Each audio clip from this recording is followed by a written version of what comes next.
hide your kids, lock the doors. You're listening to HR's most dangerous podcast. Chad Sowash and Joel Cheeseman are here to punch the recruiting industry right where it hurts. Complete with breaking news, brash opinion, and loads of snark. Buckle up, boys and girls. It's time for the Chad and Cheese Podcast. Oh yeah, it's National Double Cheeseburger Day, but when you're in Nashville, it's Double Hot Chicken Day. You are listening to the Chad and Cheese Podcast. This is your co-host Joel. Pass the sweet tea, Cheeseman. This is Chad. Someone get me a fucking aspirin Sowash.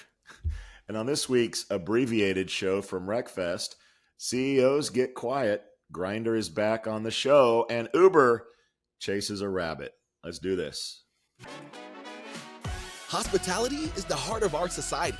It brings people together to share great food, drinks, and experiences. But successfully managing a restaurant or hotel is no easy feat. That's where Harry comes in. Harry is the frontline employee experience platform that helps you build, manage, and engage great teams.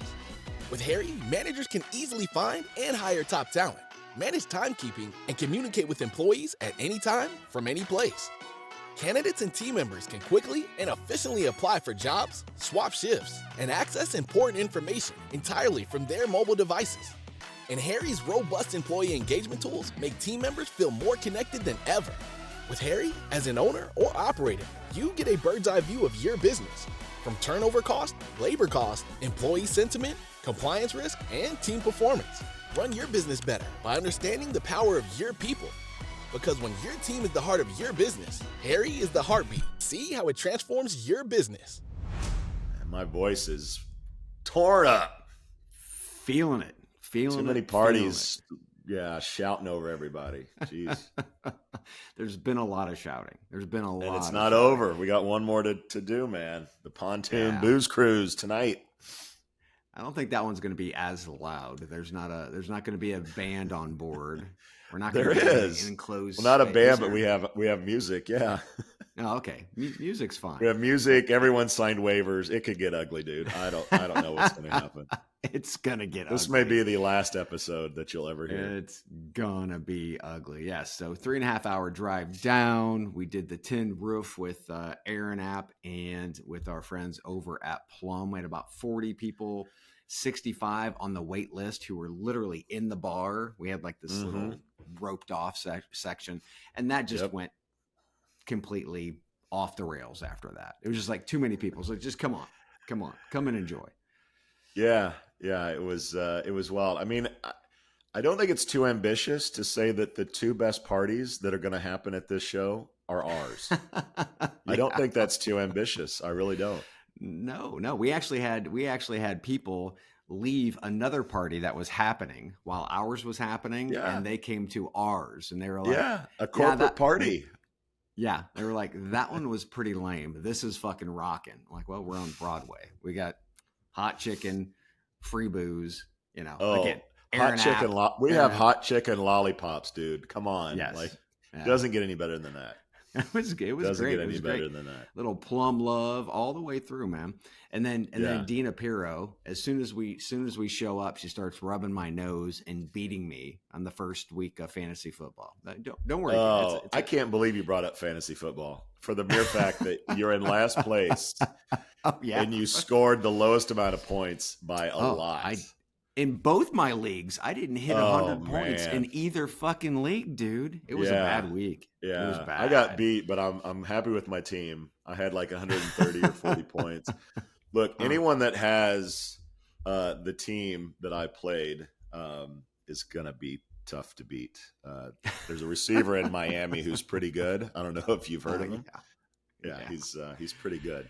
But it's week one. It's a long season, Chad. Yeah. You can flip that day one of last Recfest, place to first place. Day one of Recfest though was beautiful. It was about 80 degrees.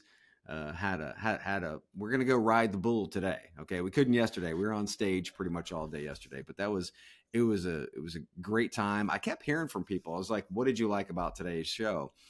And they kept talking about, I'm hearing new perspectives, which is really weird because we go to so many shows, but getting Recfest into kind of like the groove here, into the mix here, there is going to be new perspectives, new ways that people present just being at Recfest versus all the other shows, which they all have their own personality. And that was really cool. And there are a lot of Europeans here, by the way.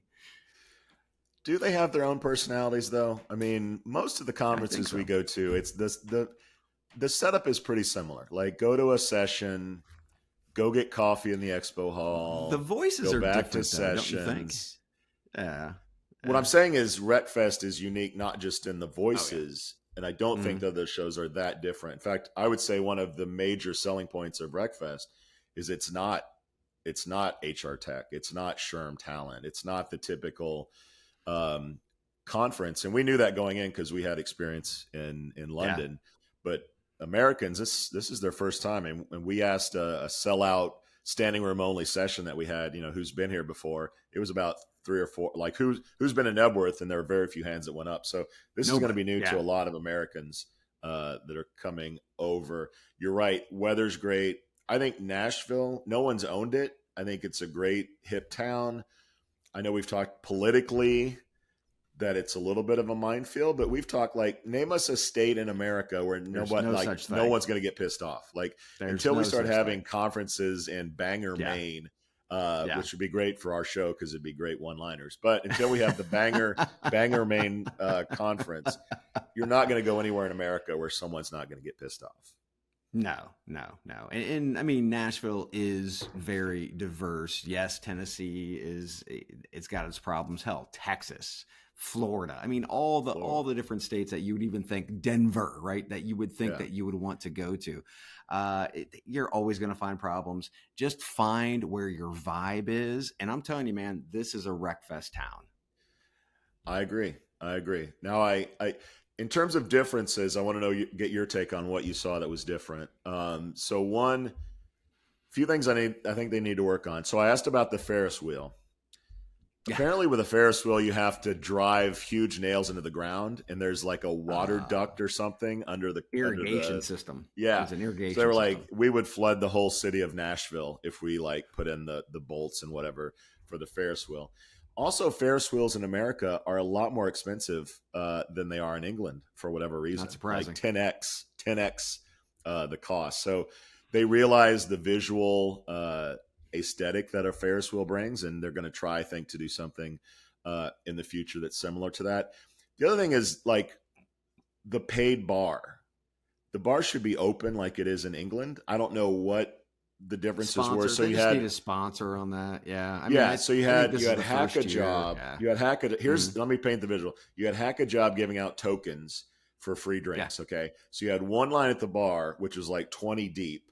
And then you had 3 cash registers for the cash bar, which no one was in. So you had this huge single file line for people with tokens. So you got to figure out the free drinks, get a sponsor, get everyone lushed up by, between 3 and 5 o'clock. Because most people left before the band started. There were 2 bands last night, and I think most people probably bounced before that.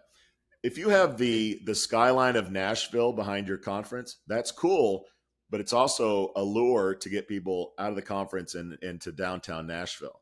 Broadway, when you're in Nebworth, when you're in a farm in England, like you're not going anywhere anytime soon. Like you're kind of stuck there.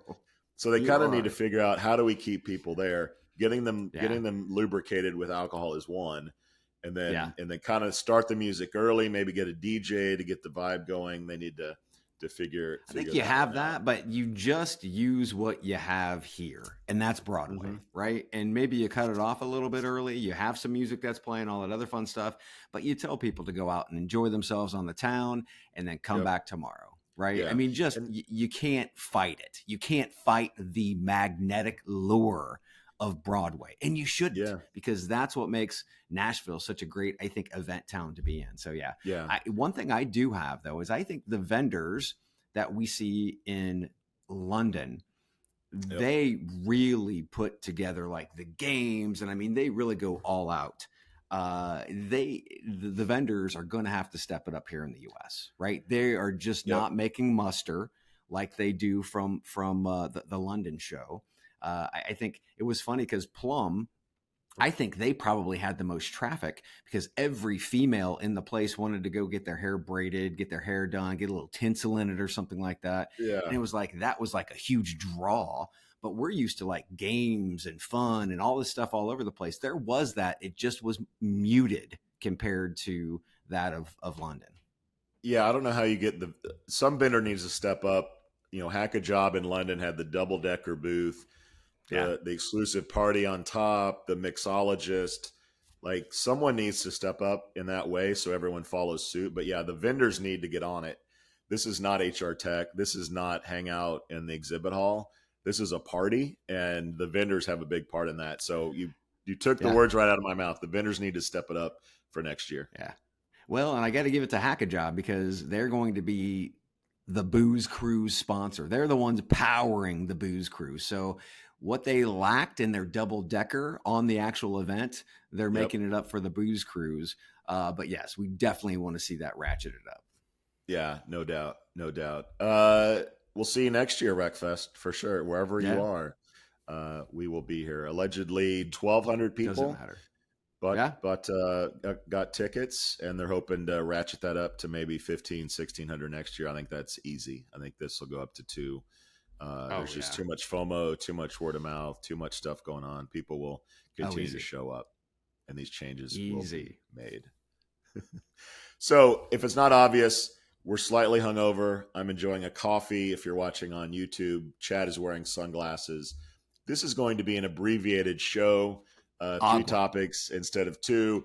We're nixing the birthdays. We're nixing the regular shout outs. We're nixing the fantasy football leaderboard. We'll get back to it, kids. And anything else that you're used to. But enjoy this shortened show. Actually, I need the news soundbite for that, don't I? Let's try this one. I'll put it in. We're good.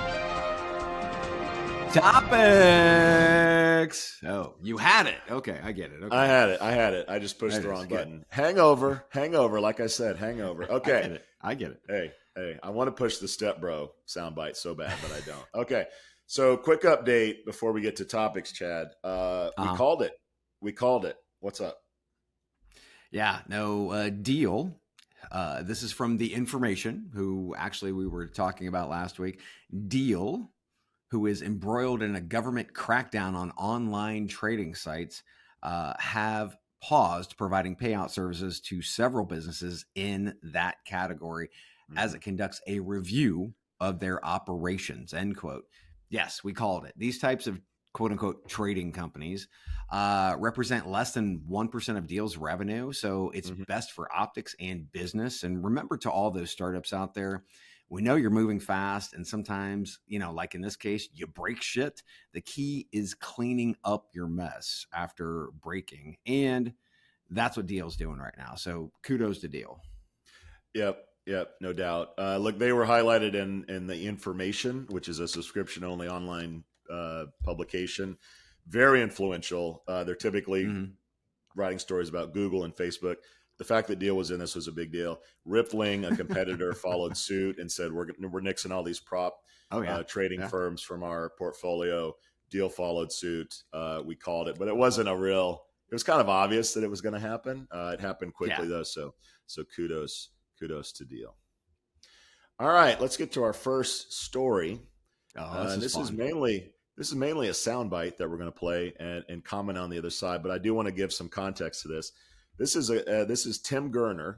Tim Gurner is CEO of the Gurner Group, so he probably owns the place, or his dad did, or something. There's some connection there. Probably. They're in Australia. They're an institutional-grade private development, design, and lifestyle business with a $10 billion portfolio that focuses on transforming landscapes and environments where people can live their best life. So basically, it's a service for rich people to make them feel rich and remind them that they're rich, and probably have a lot of service people that work for them that cater to these rich folks. So we're going to play the soundbite here and comment on the other side.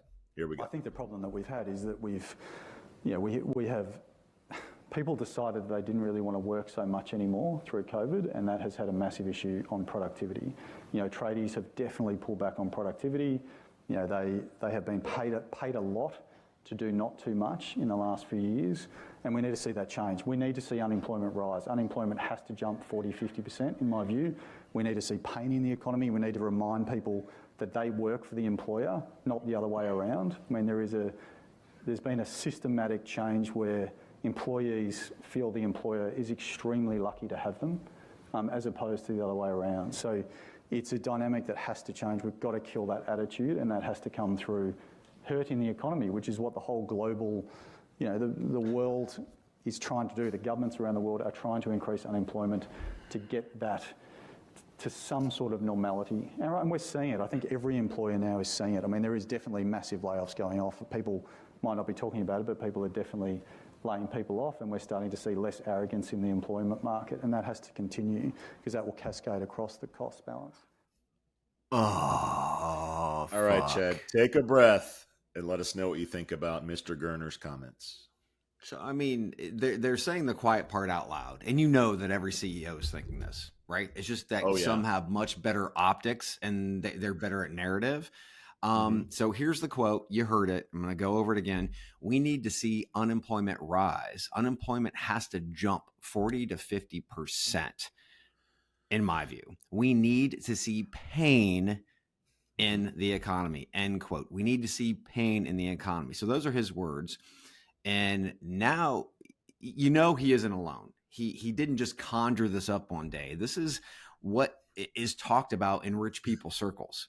How do we get the peasants back in the fields? Pain. Pain is the answer. And let's get this straight. What pain actually is, kids. Unemployment rates rise. You don't have a job. No job. You go into poverty mode. Poverty equals pain. Period. Right? And how do we strip the quote unquote arrogance away from them? He's framing a living wage benefits people wanting to be treated like humans as arrogance. And this is something that rich people have had the money to really prop up with the likes of the Milton Freemans of the world over the years, right? To have these people as kind of like their voice boxes. Now they're coming out and they're saying the quiet shit out loud. And this, kids, is what every single fucking board of directors is talking about right here. This is it. Yeah. I'm guessing the Gerner Group is not publicly traded because no public CEO would say some shit like this out loud. No. He's also Australian, which means he survives 90% of the world's venomous animals. So he doesn't give a shit about what anybody says. This is, let's be honest, the powers that be have hated the last 2 to 3 years. They've hated the power going over to labor. They've hated the work from home movement. The structure that they've gotten comfortable with of ownership and capital got screwed for the last 2 or 3 years, and they're taking it back. And this guy's comments are exactly what others are thinking. Look, in case you missed it, Zoom, the work from home company, is getting people back to the office. To me, that's the quintessential sign that this shit is over. What is fascinating to me is that workers are somewhat fighting back. The UAW negotiations right now with the auto workers, which I think is going to be really tough for them because of something called Mexico. And Mexico is opening up manufacturing with cars. I think Mercedes and Volkswagen have just opened up some facilities in Mexico. Like, that's going to be a nuclear option that I think Ford and GM can use. Popular culture, you have a song called Richmond, North of Richmond, that if you haven't heard it, take a listen. It's basically about the rich fuckers that are screwing us over and the workers' opinion of that. Ultimately, rich people have money and poor people have votes. And the sad truth is, like, no politician on either side is really talking about workers and labor unions and, cutting off Mexico or making it painful to do so. We're stuck in this rut of talking about indictments, ageism, you name it. And maybe that's what, the power structure wants. They want us kind of looking over here and not thinking about the real issues of workers and poverty and things like that. So this guy said it. everyone is thinking it on the power end of things. And unfortunately, unless people vote and put in people that are going to protect their jobs, the money is going to win here. And data says young people don't vote. Most people don't vote enough. And money's going to win if they don't vote, period. Yeah, but I think they can vote with their feet too. We'll talk about that at Grindr in a minute. But UAW, they've actually talked about how the CEO got a 40% raise, and that was a fuck you to the employees, right? Especially after the employees and the union, literally, they capped salaries during COVID, during the hard times, right? So they capped, and they kept everything low because they knew that there was a problem. And they wanted to help out the car companies. And then guess what? The car companies stab them in the fucking back. The CEO takes a 40% fucking increase, right? And the funny part is, we talk about the Richmond, north of Richmond. Again, it's a division kind of a thing. What about the Richmond south of Richmond? What about the Richmond east and west of Richmond, right? This is all a ploy in trying to get the peasants to fight each other. I mean, it drives me fucking crazy. And the horrible part is what he is saying is true. The tools of government have to deal with inflation with literally caveman-like. I mean, they're using rocks and scissors, for God's sakes. Raise interest rates. Well, who does that hurt? Does it hurt an asshole like this? No. It hurts people trying to buy cars, buy homes, the common people. Milk, shit. Eggs, Instead of cracking down on the other side of the inflation problem with investigations on companies gouging. It's pretty simple. Just look at those companies' quarterly profits and the calls where they are bragging about overinflated profits, right? We aren't doing what we should to be able to ensure that these assholes like this understand that he's not the one doing the work, right? The people on the line are doing the work. They deserve pay. They deserve living wages. And another quote from The Guardian, which you will love, he's engaging in the ancient neoliberal habit of dehumanizing working people. It's almost like that guy who came down the escalator and called Mexicans murderers and rapists, right? Yeah. Breed division among the non-rich people and then allow the peasants to fight it out themselves while assholes like this watch from the safety of the ivory tower. It drives me crazy. And the thing is, fucking people listening to this whole Richmond, north of Richmond thing, they like that fear and that conflict. And it's like, guys, you're fighting the wrong motherfuckers. Yeah, it's also fascinating in regards to leverage that workforces have. Like we talked about the UPS drivers. Yeah. People need packages. There's not a lot of competition to do that. Car companies, you have the EV revolution. You have a car company in Tesla that is not unionized. So it's not a level playing field, whereas it is for the UPS workers. So this dynamic is going to play out. And if you have leverage, you do. If you don't, get your ass back to work. You're lucky to have a job, is basically the mentality. Well, that's the mentality. The problem is if jobs remain plentiful in the market, there's nothing they can do about it other than do this stupid shit and lose great talent and then say that that great talent was arrogant, so they left. They weren't arrogant. They just wanted fairness. That's all they're asking for. And watching again UAW CEO getting a 40% raise while all the workers who are doing the hard backbreaking fucking work, they agreed to keep their wages low. And now they want a piece of their own. And I get it, man. Yep. It's going to Mexico. And mark my words, you're going to hear political rhetoric around anti-Mexico or like cut Mexico off from these jobs. I think you're going to hear that in 2024. Yeah, it's not going to be focused on any CEOs or boards or any of that shit. It's all going to be the little people. All the little people, baby. Fucking asshole. Man. I love that this is a theme show. This is like Dark Side of the Moon. The whole theme is on this whole thing. So we'll be right back. And holy shit, Grindr is back on the show, everybody. Again.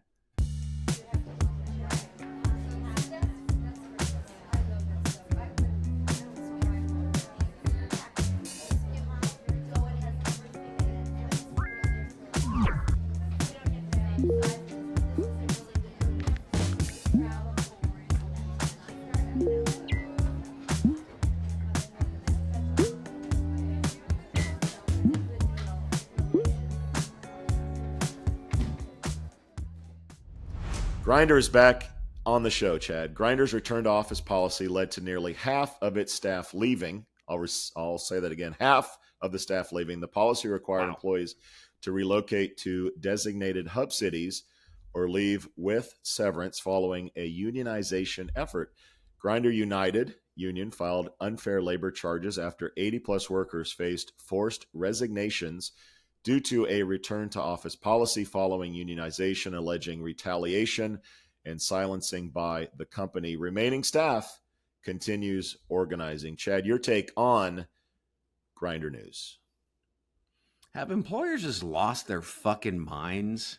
I mean, not to mention Grindr is wanting now to try to start helping other companies with their hiring, right? But they can't even get their own fucking house in order. Many of these workers who you'd actually said they were hired to be remote workers, and now they're being forced to relocate, right? Is this a layoff in disguise? Could be, because they probably know that most of these remote workers are literally just going to go ahead and take the severance, right? And they're going to say, well, didn't align with corporate culture. It was really just a layoff, right? It was really a layoff. But even if this is a layoff tactic, you can't expect to know who's going to eject and who's going to stay. And if you're getting rid of great top talent, I mean, this is just not how business is done. Companies thought that they had a productivity problem before. This is just going to exacerbate that problem. Low productivity has little to nothing to do with remote work. On the contrary, remote workers work more. The productivity problem lands squarely on the shoulders of leadership. They're losing people left and right. They can't fill positions fast enough. And the staff that have stayed behind are stretched way too thin, and they're doing everybody else's job who left, right? So you're having a productivity problem. It has nothing to do with the people working remotely. It has to do with your stupid ass leaders who are playing these control issue games. I blame Elon Musk. Elon laid off 80% of the tech support staff at X, Twitter, and by most accounts, hasn't lost a lot in terms of serviceability. At least that is the popular sentiment. Other big tech companies followed suit, and now we're seeing the Grindrs of the world, the app makers of the world follow suit. However, people hate the headline layoffs. They can avoid the headline of layoffs if they do this bullshit. If they say, we're back to the office, you got to live in these hub cities. Sorry, I don't know if they offered relocation. Probably not. Just said, hey, the party's over. You need to live within a certain radius of a hub or a headquarters. And this is a very popular strategy. We're seeing this on a regular basis. It's very convenient. People just leave. You don't have, they're paying them severance, which is great, but a lot of companies aren't. They're saying, good luck. Thanks for playing. And in the process, they get to reduce headcount. They make shareholders happy because they're following Elon's lead of being a much leaner tech company. And this is what you get. So the good news is startups are getting money. I look at the news every day, not just for employment, but who's getting money. Yeah. Like we predicted, AI is going to create so many more opportunities. A lot of these people are going to start their own companies, their own apps. It's going to be painful in the short term.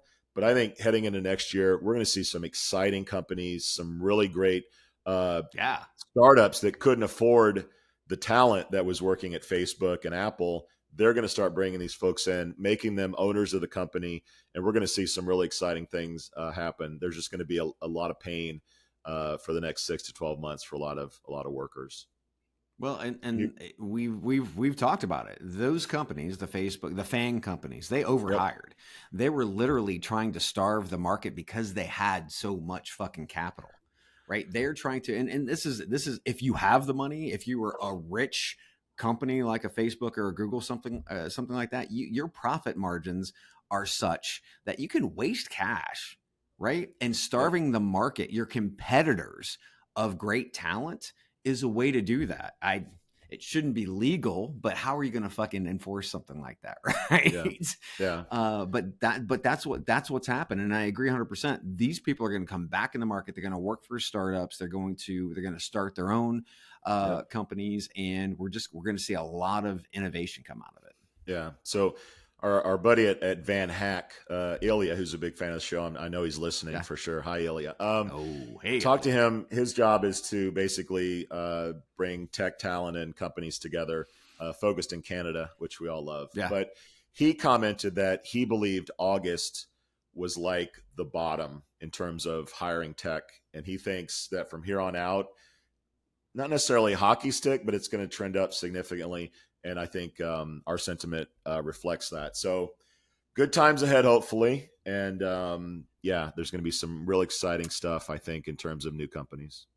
Well, and you've got this other asshole that we were just talking about who was like, we need pain in the market. You've got Mark Benioff, who told MSNBC, quote, "I'm a remote worker. I've always been a remote worker my whole life. I don't work well in office. It just doesn't work with my personality," end quote. Yeah. We're going to see some companies continue to treat their employees like adults, right? They're going to hold their feet to the fire with project deadlines, with goals, with all these things that we all as adults understand. And if we don't meet those marks, then, we have the opportunity to get our ass fired, right? But if we overachieve those, again, we're giving the people that we hired, we trusted them. We hiring them, we trust them in our company. Now we have to just allow them to do their work. And the problem is most of these iron fist CEOs and management that's out there, they don't know how to manage this. They don't know how to manage it. And that is a problem of management and leadership, not of the employees. Right. Right. There were a lot of tools early on that were supposed to solve this whole engagement and tracking and monitoring. Apparently they're not working as well as they promised. My hope is that all the new startups that are founded by these folks commit to remote work. Like they've been burned. Like they're going to commit to like not being in an office or having an office.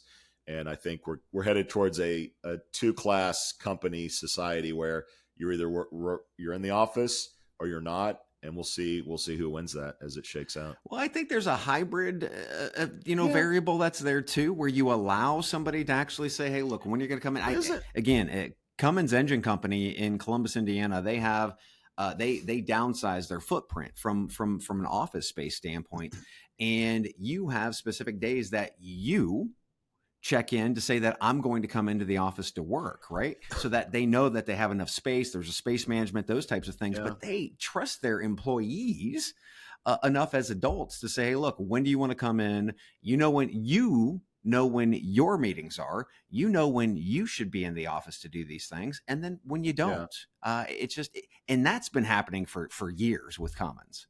Yeah. I think we have to get to some resolution to what work like back to the office is, or return to office. Because to me, hybrid is back to the office. If I have to go to the office 2-3 days a week, that means I have to live within an area that I can get to the office. Remote work to me is, my company is in Chicago, but I have a van and I just travel the country and set up shop at Airbnbs. Like to me, that's remote work. If you go to the office at all, unless it's like, once a month, we're going to fly you into town and you're going to work from the office. Like to me, that's not remote work. So anyway, resolution in terms of what office is at least one day a week that you have to be in an office. You're not a remote worker. Yeah.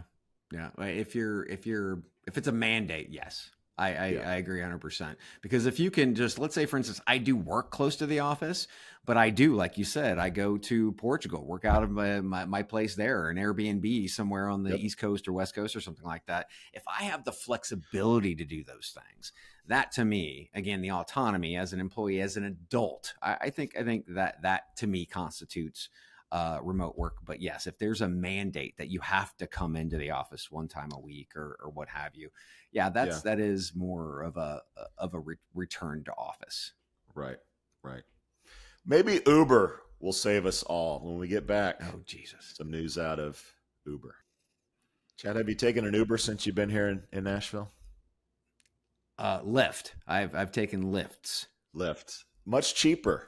Yes. I cost compare.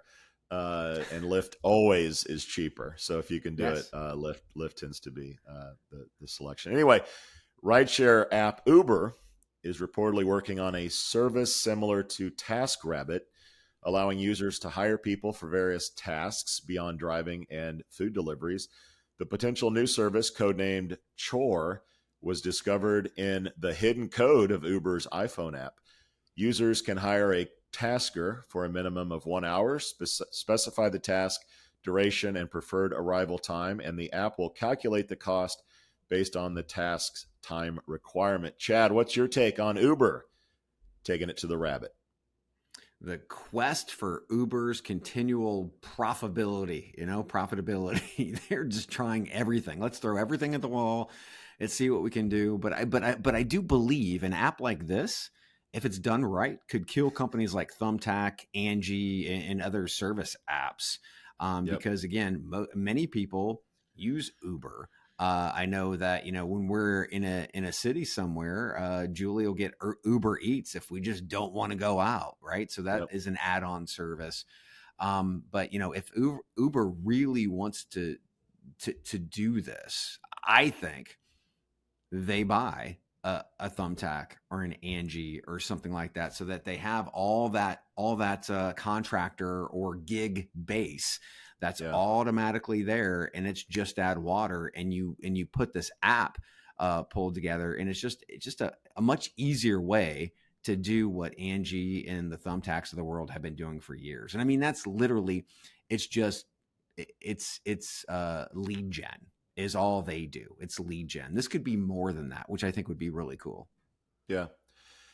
TaskRabbit has the benefit of being owned by IKEA, oddly enough. Yeah. We talked about that a few years ago. If you've never put together an IKEA couch, a little help can go a long way, which I think was the precipice for YouTube, IKEA, and Ryan Reynolds. So YouTube, IKEA, and Ryan Reynolds. Fucking hilarious. Go ahead. Sorry. I have no idea what you're talking about. I'll Google hilarious. it later. Yes. But these are mostly fringe companies. They're kind of features, I guess. I don't think any of them, Thumbtack, Angie, are public companies. So yeah, they Angie was. I don't know if Angie was. It was Angie's list, and then So I don't. It's not my lane, but I don't think there's any take off success stories around this business. Look, Elon must have some serious envy about Uber, because Uber is what I think Elon wants X to be, sort of an everything app.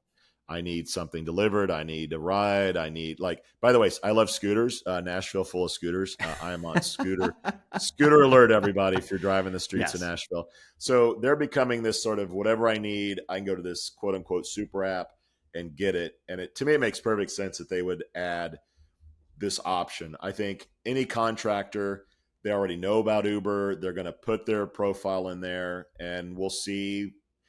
Can they strangle Angie out of business? Can they strangle the Thumbtacks out of business? I guess we'll see. But I think that's Uber's goal. I think they just want to suffocate everybody to where they're the only player, and we go to them for all of our shit that we want, all of our conveniences. And this makes perfect sense. So how many drivers become furniture, put togetherers? I don't know. There's going to be some bleed over. But yeah, it's going to be successful. People will see it when they get a ride, like, oh, now I can get someone to put my grill together on Uber, and I don't have to go to these other services. And by the way, Uber doesn't have to advertise like the other services do, because it's so sort of ubiquitous with our daily lives and when we travel. Yeah. So they don't have the marketing expenses that an Angie or a Thumbtack does. So yeah, I think it's a good move. If I'm Angie or the others, I'm thinking like, shit, what's our next move?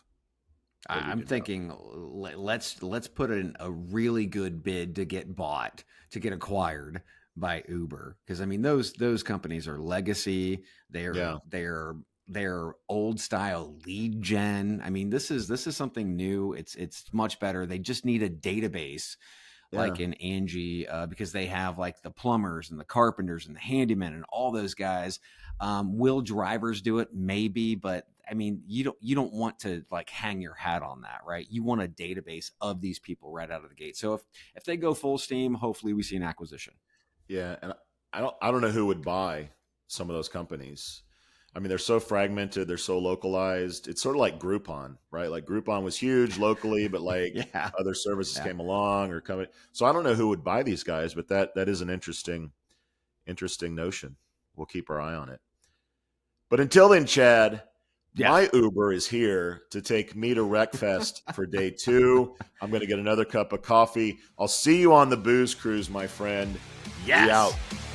We out.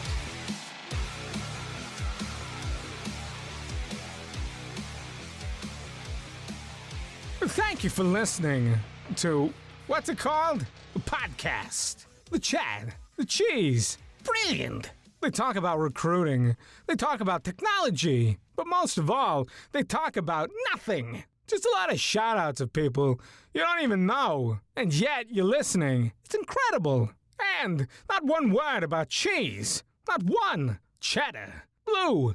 Nacho, pepper jack, Swiss. So many cheeses and not one word. So weird. Anywho, be sure to subscribe today on iTunes, Spotify, Google Play, or wherever you listen to your podcasts. That way you won't miss an episode. And while you're at it, visit www.chadcheese.com. Just don't expect to find any recipes for grilled cheese. It's so weird. We out!